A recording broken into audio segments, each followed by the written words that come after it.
Hello friends, welcome to the Sandhan study daily current affairs video में आपका स्वागत है। आज है 2 मार्च 2026। तो आज के जितने करंट अफेयर्स बनते हैं उनका विश्लेषण कर लेते हैं। तो चलिए शुरू करते हैं। पहला प्रश्न, शून्य भेदभाव दिवस प्रतिवर्ष कब मनाया जाता है? इस प्रश्न का सही जवाब है ऑप्शन बी। इस प्रश्न का सही जवाब ऑप्शन बी, शून्य भेदभाव दिवस 1 मार्च को प्रतिवर्ष मनाया जाता है। शून्य भेदभाव दिवस का उद्देश्य, इसका मुख्य उद्देश्य कानून के समक्ष समानता को बढ़ावा देना और उम्र, लिंग, जाति, रंग, ऊंचाई, वजन या धर्म के आधार पर होने वाले भेदभाव को समाप्त करना है। प्रतीक, इस दिवस का आधिकारिक प्रतीक तितली बटरफ्लाई है जो परिवर्तन और सकारात्मक को दर्शाता है।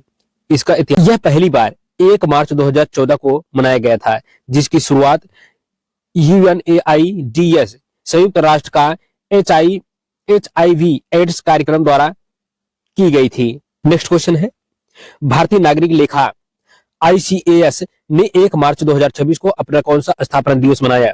इस प्रश्न का सही जवाब है ऑप्शन सी। इस प्रश्न का सही जवाब ऑप्शन सी, 50वां स्थापना दिवस मनाया गया।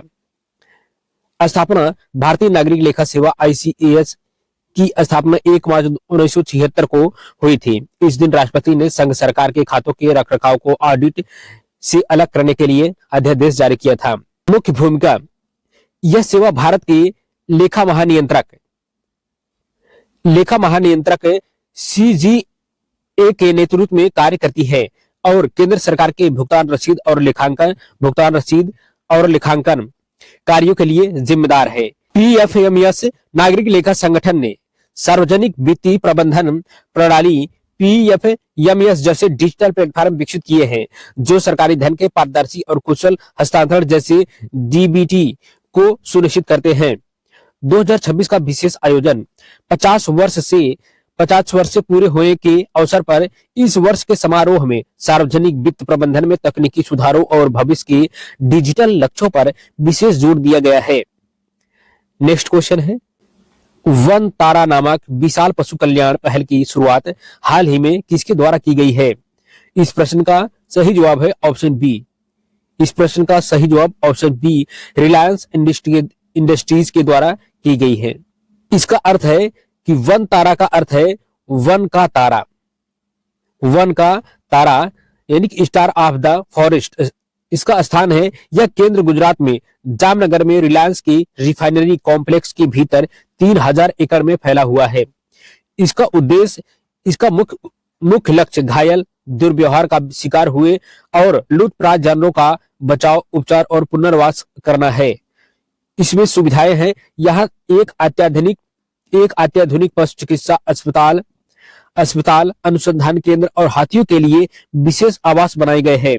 वर्तमान में यहाँ 200 से अधिक हाथियों और कई अन्य जंगली जानवरों की देखभाल की जा रही है। वैश्विक सहयोग, इस पहल के लिए मेक्सिको के ज़ूकिल्पा और दुनिया के अन्य प्रमुख संरक्षण संगठनों के साथ साझेदारी की गई है।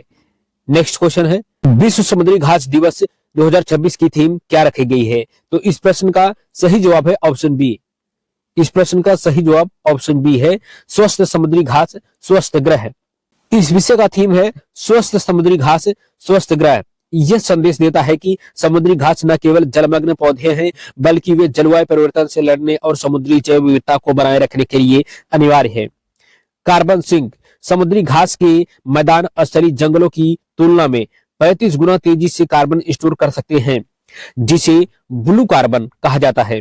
समुद्री घास, समुद्री आवास, ये कछुओं, डगोंग, समुद्री गाय और मछलियों की कई प्रजातियों के लिए भोजन और नर्सरी के रूप में कार्य करते हैं।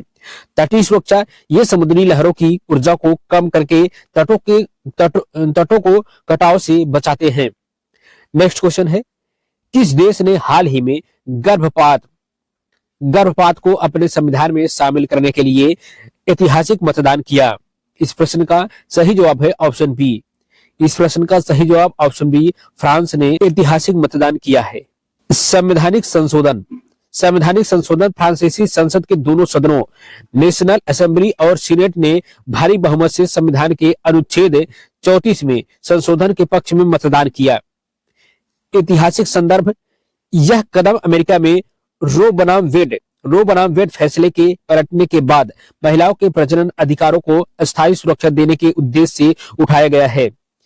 प्रतीकात्मक महत्व, इस मतदान के बाद पेरिस के एफिल टावर पर माई बॉडी माई चॉइस, मेरा शरीर मेरी पसंद का संदेश प्रदर्शित किया गया है।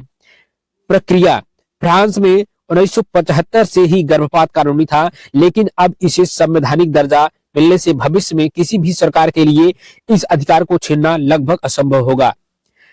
नेक्स्ट क्वेश्चन है, हाल ही में किस राज्य के चांदी ताराकाशी को जीआई टैग प्रदान किया गया है? इस प्रश्न का सही जवाब है ओडिशा।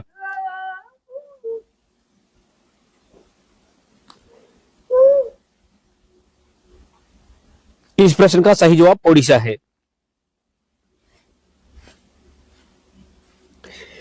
ऐतिहासिक विरासत, यह कला कटक में लगभग 500 वर्षों से अधिक समय से प्रचलित है। माना जाता है कि इसे भारत से इंडोनेशिया के रास्ते भारत लाया गया था। कलात्मक तकनीक, इसमें चांदी के बहुत महीन तारों को आपस में जोड़कर और मोड़कर सुंदर आभूषण, सजावटी वस्तुएं और धार्मिक मूर्तियां बनाई जाती हैं। ताराकाशी शब्द तार और कसी डिजाइन से मिलकर बना है।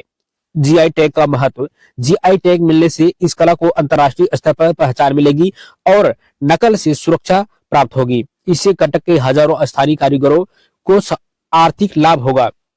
सांस्कृतिक पहचान, कटक की ताराकसी का उपयोग विशेष रूप से दुर्गा पूजा के दौरान देवी के मुकुट और मेहराब बनाने में बड़े पैमाने पर किया जाता है। नेक्स्ट क्वेश्चन है, भारत का पहला स्वदेशी prototype fast breeder reactor PFBR कहां स्थित है, जिसने हाल ही में परिचालन शुरू किया है? तो इस प्रश्न का सही जवाब है ऑप्शन बी, कलपक्कम में स्थित है। फास्ट ब्रीडर का अर्थ होता है यह रिएक्टर जितना ईंधन जलाता है उससे कहीं अधिक ईंधन पैदा करता है। यह ऊर्जा उत्पादन के साथ साथ भविष्य के लिए ईंधन भी बनाता है। स्वदेशी तकनीक, इसे भवानी यानी भारतीय नाभिकीय विद्युत निगम लिमिटेड द्वारा पूरी तरह से भारत में डिजाइन और विकसित किया गया है।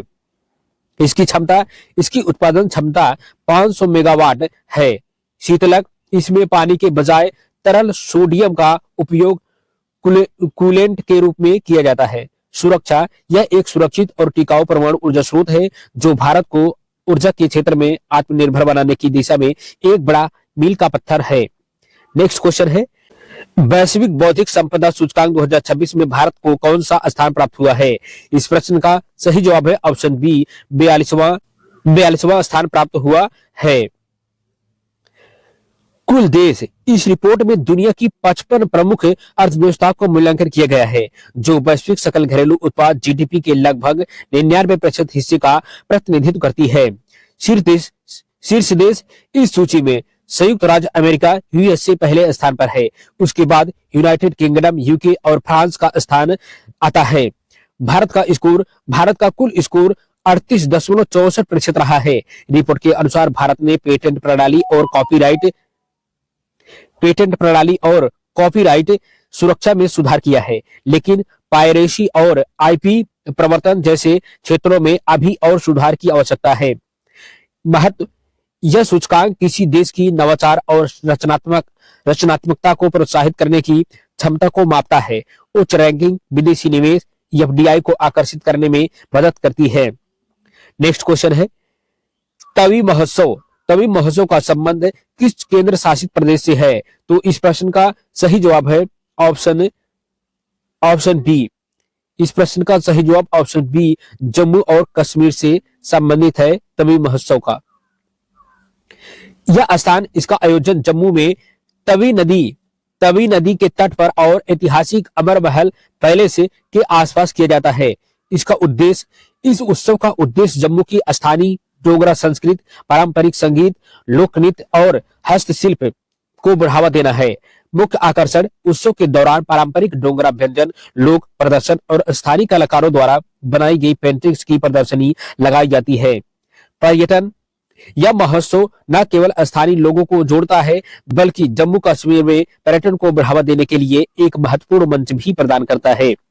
नेक्स्ट क्वेश्चन है, हाल ही में बायो एशिया 2026 शिखर सम्मेलन का आयोजन कहाँ किया गया है? तो इस प्रश्न का सही जवाब है ऑप्शन सी, हैदराबाद में किया गया है बायो एशिया 2026 शिखर सम्मेलन का आयोजन। इस विषय का थीम है डेटा और एआई के साथ लाइफ साइंसेज का भविष्य। केंद्र बिंदु इस शिखर सम्मेलन में हेल्थ केयर, फार्मास्यूटिकल्स और बायोटेक उद्योग में आर्टिफिशियल इंटेलिजेंस, एआई और मशीन लर्निंग के बढ़ते प्रभाव पर चर्चा की गई है।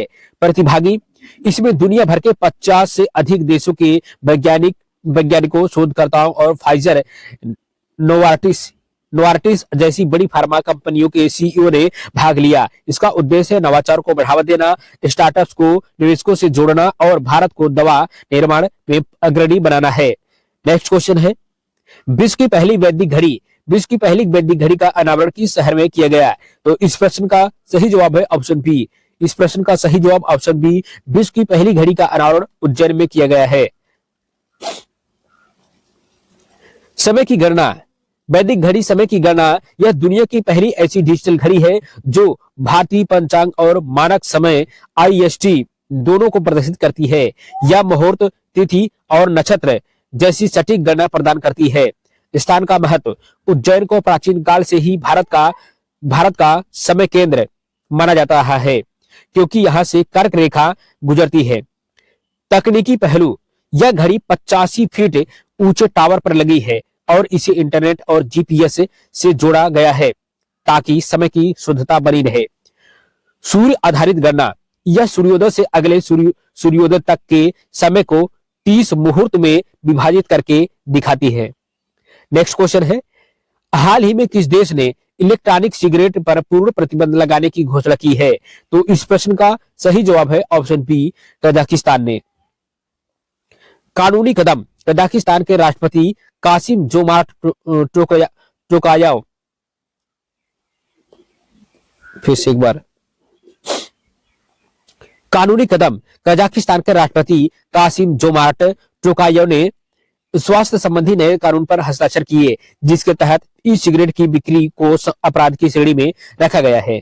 सजा का प्रावधान, ई सिगरेट बेचने या वितरित करने पर जुर्माना, सामुदायिक सेवा या 50 दिनों तक की जेल का प्रावधान है। वहीं इसके अवैध आयात और उत्पादन के लिए 2 साल तक की कैद हो सकती है। कारण, कजाकिस्तान सरकार ने यह निर्णय किशोरों और युवाओं में ई सिगरेट के बढ़ते उपयोग और इसके कारण होने वाले स्वास्थ्य जोखिमों जैसे फेफड़ों की गंभीर बीमारियां को देखते हुए लिया है। वैश्विक संदर्भ, भारत ने 2019 में ही ई सिगरेट निषेध अधिनियम PCA के माध्यम से इन पर प्रतिबंध लगा दिया था। कजाकिस्तान अब उन चुनिंदा देशों की सूची में शामिल हो गया है जिन्होंने वेपिंग पर पूरी तरह से रोक लगा दी है। नेक्स्ट क्वेश्चन है, DRDO ने हाल ही में very short range air defence system का सफल परीक्षण कहां किया है? तो इस प्रश्न का सही जवाब है ऑप्शन बी, चांदीपुर में सफल परीक्षण किया है। इसका प्रकार, यह एक man portable air defence system है जिसे सैनिक अपने कंधे पर रखकर कम दूरी के हवाई खतरों के खिलाफ इस्तेमाल कर सकते हैं। डिजाइन, इसे DRDO की अनुसंधान केंद्र इमारत RCI हैदराबाद द्वारा अन्य प्रयोगशालाओं के सहयोग से स्वदेशी रूप से विकसित किया गया है। प्रौद्योगिकी, इसमें एक आधुनिक इमेजिंग इंफ्रारेड IIR सीकर और एक log reaction control system RCS लगा है जो इसे अत्यधिक सटीक और फुर्तीला बनाता है। इंजन, यह एक दोहरे थ्रस्ट वाले ठोस मोटर द्वारा संचालित होता है जो इसे कम ऊंचाई पर उड़ने वाले दुश्मन के विमानों, ड्रोन और हेलीकॉप्टरों को नष्ट करने की शक्ति देता है। नेक्स्ट क्वेश्चन है, समुद्र लक्ष्मणम अभ्यास भारत और किस देश के बीच आयोजित किया गया है? तो इस प्रश्न का सही जवाब है ऑप्शन बी, मलेशिया के बीच इस अभ्यास का आयोजन किया गया है। प्रतिभागी, भारतीय नौसेना की ओर से INS किल्टन और रॉयल मलेशियन नेवी की ओर से केडी लेकियर ने इस अभ्यास में हिस्सा लिया। इसका उद्देश्य दोनों देशों की नौसेनाओं के बीच अंतर संचालनीयता को बढ़ाना और समुद्री सुरक्षा सहयोग को मजबूत करना है। पहले चरण में यह अभ्यास 2 चरणों में आयोजित किया गया। हार्बर चरण, इसमें पेशेवर बातचीत, खेल गतिविधियां और इसमें समुद्र में विभिन्न सामरिक युद्धाभ्यास और तकनीकी कौशल का प्रदर्शन किया गया। रणनीतिक महत्व, यह अभ्यास भारत की एक्ट ईस्ट पॉलिसी नीति और इंडो पैसिफिक क्षेत्र में शांति व स्थिरता बनाए रखने के लिए विजन के अनुरूप में कार्य किया गया है।